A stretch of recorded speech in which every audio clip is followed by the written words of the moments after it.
Assalamualaikum warahmatullahi wabarakatuh. Izin memperkenalkan diri sebelumnya, kami dari kelompok C2. Di sini saya, Safira Kurnia, NF 15 2022 109. Saya Marifa dengan NFP 15 2022 120. Saya Angelina Apriliana, NFP 15 2022 117.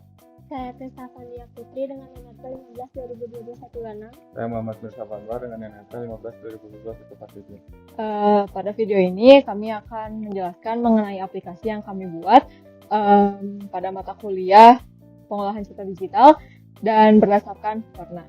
Aplikasi yang kami buat dinamakan identifikasi kematangan buah tomat menggunakan analisis warna dan metode KNN.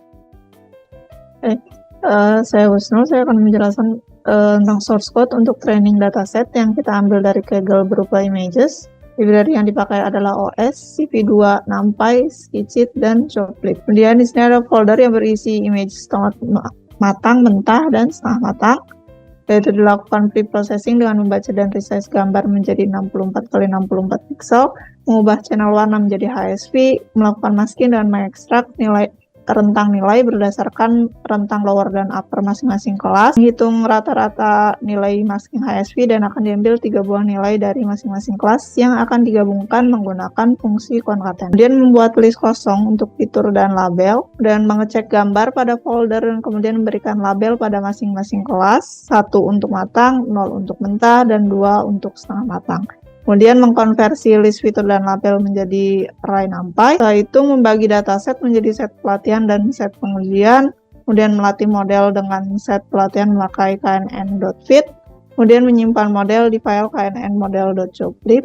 Dan setelah itu melakukan prediksi dan nilai akurasi akan ditampilkan dalam bentuk presentase. Baik, saya Angelin.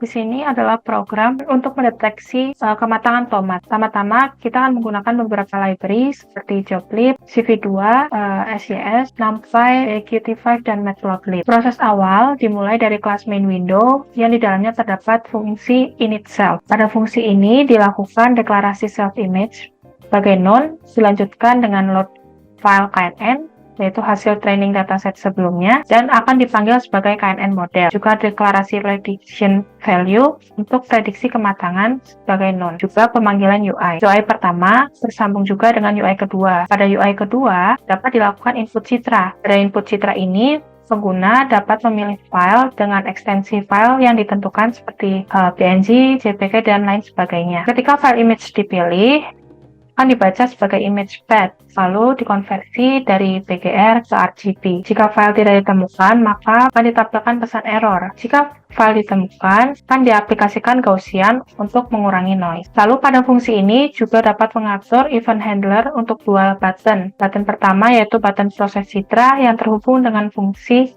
predict image kategori untuk memprediksi kategori gambar. Juga button lihat proses yang terhubung dengan metode lihat proses. Selanjutnya, pada konversi, dilakukan konversi image asli dengan format BGR ke RGB, lalu dikonversi kembali ke format HSV. Pada masking, menggunakan CV2 in range, yang pertama-tama akan dibaca image HSV, lalu penentuan lower dan upper sebagai rentang warna yang nantinya akan terdeteksi untuk tingkat kematangan. Selanjutnya, saya Kristal. Selanjutnya di sini kita akan menggunakan metode MEAN untuk mencari rata-rata image HSV dan diambil 3 angka pertamanya. Lalu setelah itu kita menggabungkan nilai rata-rata HSV dari kematangan matang, mentah, dan setengah matang. Selanjutnya kita menggunakan metode morfologi. Pada metode morfologi ini kita menggunakan kernel 5,5 dan kita melakukan metode morfologi open atau opening pada masking dengan kernel 5,5. Kemudian menyimpan hasil dari operasi morfologi ke file. Selanjutnya kita akan melakukan metode kontur. Pada bagian kontur menggunakan file kontur, lalu lakukan deteksi kontur pakai argumen masking. Kemudian kita membuat salinan gambar asli sebanyak 3 kali agar kontur dari 3 kategori dapat digambar pada salinan terpisah. Lalu lakukan gambar kontur dengan warna biru dan ketebalan garis 2 piksel. Min 1 menunjukkan bahwa semua kontur pada list akan digambar. Kemudian menyimpan gambar yang telah diberi kontur ke file. Lalu setelah itu mengembalikan fitur yang sudah dihitung sebelumnya. Baik, selanjutnya di sini saya Safira akan melanjutkan penjelasan dari rekan saya. Setelah dilakukan pre-processing pada citra input, kita akan melakukan prediksi kategori. Nah, ini tuh ada di fungsi predict image kategori. Pertama, dia akan buat variable features yang dimana isinya itu merupakan features yang tadi sudah dikembalikan di fungsi sebelumnya. Nah, fitur ini akan di-reshape, kemudian akan dijadikan bahan untuk melakukan prediksi dengan KNN model. Nah, kemudian setelah prediksinya sudah ada, dia tuh dapat berupa 0, 1, atau 2. Ini merupakan label yang sebelumnya telah dibuat di dataset juga. 0 ini adalah mentah, 1 itu adalah matang, dan 2 itu adalah setengah matang. Apabila tidak ada prediksi dari ketiganya, maka akan dikategorikan unknown. Nah, prediksi ini nanti akan di-print di GUI-nya sebagai prediksi kategori apa tingkat kematangannya. Kemudian di sini prediction value-nya itu akan diisi prediction, dan dia juga akan return kembali prediction-nya.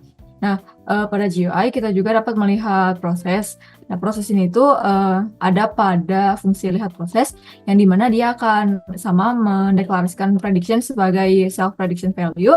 Kemudian image aslinya itu akan di-read dari 0 dari file ini 0 RGB.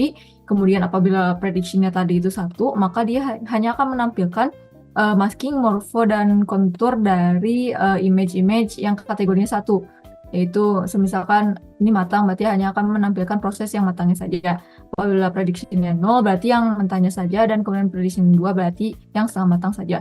Kemudian akan ada plotting, di mana plotting ini ada 4 gambar, 2 baris dan 2 kolom, di mana akan ditampilkan image asli, masking, morfologi, dan konturnya. Di sini saya Muhammad Mursaf Anwar akan melanjutkan penjelasan dari rekan-rekan saya. Selain dapat melihat proses yang merujuk pada kategori sendiri, kita juga dapat melihat proses secara detail. Menggunakan bantuan submenu GUI untuk kodenya sendiri, kita menggunakan matplotlib pada semua plotting dan membagi semua plotting ke dalam fungsi berbeda sesuai nama submenu. Ada fungsi konversi untuk melihat citra asli, dan setelah konversi ada 4 fungsi max untuk melihat hasil masing-masing kategori max, dan 1 fungsi untuk melihat secara keseluruhan. Ada pula 4 fungsi morfologi lanjutan dari fungsi max dan fungsi kontur untuk melihat kontur dari semua kategori.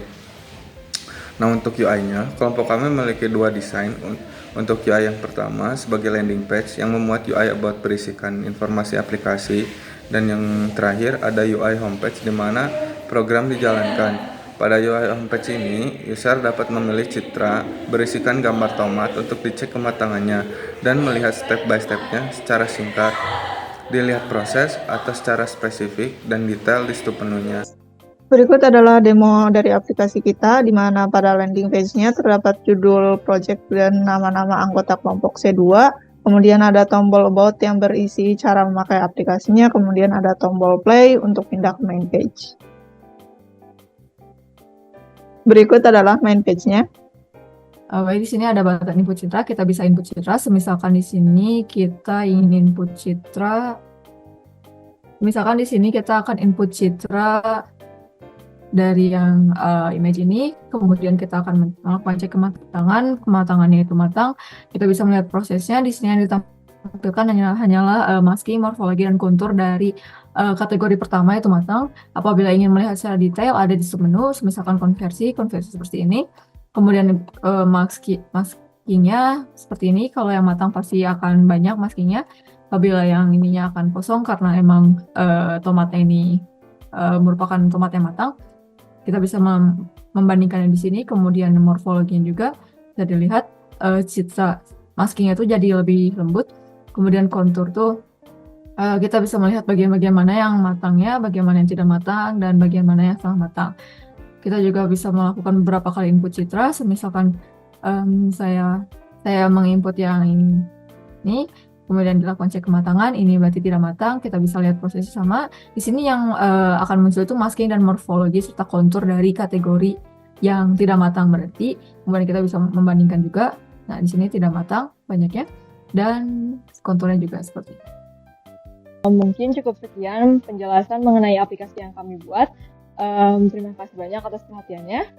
Mohon maaf apabila ada kesalahan. Wassalamualaikum warahmatullahi wabarakatuh.